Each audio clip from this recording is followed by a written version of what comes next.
नमस्कार, वीणाज किचनमध्ये स्वागत आहे आपलं। चला, आज मी शंकरपाळीचा दुसरा प्रकार दाखवतेय आणि मी बोलले तुम्हाला 2-3 प्रकारे शंकरपाळी दाखवेन म्हणून। त्याप्रमाणे आपण आज दुसरा प्रकार बघतोय बघा। तर इथे आपण बघा 1 वाटी साखर आणि 1 वाटी पाणी गरम करून घेतोय। आपल्याला पाक तयार करायचा नाही, नुसतं गरम करून घ्यायचंय। जसंही हे साखर वितळली की आपण ह्याच्यात 1 वाटी तूप टाकणार आहोत। तर इथे बघा आपण 1 वाटी तूप टाकतोय आणि गॅस बंद केलाय। गरम फक्त पाण्यामध्ये ह्या आपण साखरेच्या तूप टाकलेलं आहे, उकळी काढायची नाहीये आपल्याला। आता आपण बघा थोडंसं कोमट झाल्यावर त्याच्यात मीठ सुद्धा टाकतोय आणि व्यवस्थित ढवळून घेतोय आणि हे पूर्णपणे थंड झाल्यानंतर आपण ताटामध्ये ओततोय। तर इथे बघा हे ताटामध्ये सगळं मिश्रण मी ओतलंय आणि ह्याच्यात जेवढा मावेल ना तेवढा मैदा टाकायचा आहे।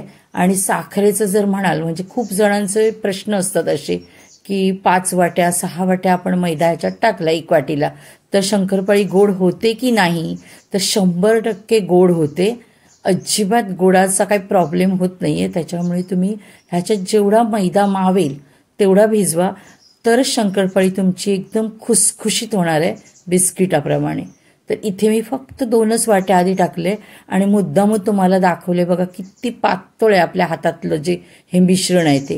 तर ह्याच्यात मी बरोबर अजून 4 वाट्या मैदा टाकला आणि टोटल 6 वाट्या मैदा मला इथे लागलाय। आणि बघा तरी सुद्धा एकदम स्मूथ आहे। बिनधास्त तुम्हाला मला 6 वाट्या लागल्या तर तुम्हाला 7 वाट्या सुद्धा लागू शकतो। तर तुम्ही टाका आणि 10 मिनिटं असं झाकून ठेवा आणि त्यानंतर लाटून घ्या। अगदी सिंपल साध्या प्रकारात जरी लाटलात ना, एकाच ह्याच्यात साधी पोळी लाटून कट केलात तरी सुद्धा शंकरपाळी तुमची एकदम खुसखुशीतच बनणार आहे। तर इथे बघा मी तुम्हाला दाखवते एकदम साध्या पद्धतीमध्ये आणि एकदम सोप्या पद्धतीमध्ये शंकरपाळी कशी लाटायची ती। तर इथे बघा आपण शंकरपाळीला व्यवस्थित असं लाटून घेतलंय सगळ्या साईडने। थोडीशी आपण हिला जाड ठेवली आहे आणि नंतर आपण कटिंग करायला घेतली आहे। तर तुम्ही जर माझ्या चॅनेलवर नवीन असाल तर माझ्या चॅनेलला लाईक, शेअर आणि सबस्क्राईब करायला विसरू नका। तर इथे बघा आपली शंकरपाळी कट झाली आहे व्यवस्थित आणि आपण आता तिला तळायला सुद्धा घेऊया। तर ह्या शंकरपाळीची जी तळायची प्रोसेस आहे ना ती अगदी व्यवस्थित तुम्ही करा। आता ह्या कडा ज्या आहेत त्या कट करून घ्यायच्या आपण।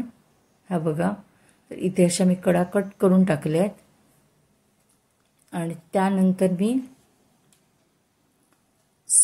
शंकरपाळी पण व्यवस्थित अशी कट करून घेतली आहे बघा। तर जाडी त्याची एवढी ठेवलेली आहे आपण। थोडीशी शंकरपाळी जाडच ठेवायची। तर इथे आपण असं कट करून घेतलं आणि आपली शंकरपाळी कट झाली आहे। तेल सुद्धा आपण ना गरम करत ठेवलंय, पण अगदी गॅस बारीक ठेवलेला आहे, मंद। जास्त असं धूर वगैरे काढलेला नाहीये। दिसेल तुम्हाला बघा तेलाला कुठे धूर येतोय का नाही। आपण एक शंकरपाळी टाकली, त्याच्यात छोटेसे बुडबुडे आले ना तरी खूप झालं। तेल अजिबात जास्त गरम करू नका। शंकरपाळी बनवण्यात ना खूप मेहनत आहे। शंकरपाळी असू दे, चकली असू दे, आणि आपण एवढा खर्च करतो ह्या सगळ्या वस्तूंवर, तर तेवढी मेहनत पण घेतली पाहिजे। नुसतं असं म्हणजे गरम तेल केलं, लाटलं आणि टाकलं तर ते तेवढं खुसखुशीत वगैरे होत नाही। आणि मग असं होतं की आमची शंकरपाळी झालीच नाही तुम्ही सांगितल्याप्रमाणे, असं नाहीये। पदार्थ बनवायला मेहनत लागते, खूप वेळ जातो ह्याच्यात। आम्हाला जवळजवळ 1.5-2 तास लागतात हे सगळं व्हायला। तर बघा आपलं तेल पण किती म्हणजे असं खूप गरम झालेलं नाहीये, नॉर्मल स्टेजला आहे। गॅस बारीक आहे आणि बारीक गॅसवरच ह्याला तळायचे, कुठेही गॅस फास्ट करायचा नाहीये। तर आणि लगेचच शंकरपाळी घातल्या हलवायची पण नाहीये। अगदी तिला 2-3 मिनिटं तसंच ठेवायचं आणि साईडने असं नुसतं गोल गोल फिरवायचं। मग हळूहळू ती बरोबर सटकणार, नाहीतर मग तसंच ठेवलात ना तर तळाला चिटकण्याची सुद्धा शक्यता असते।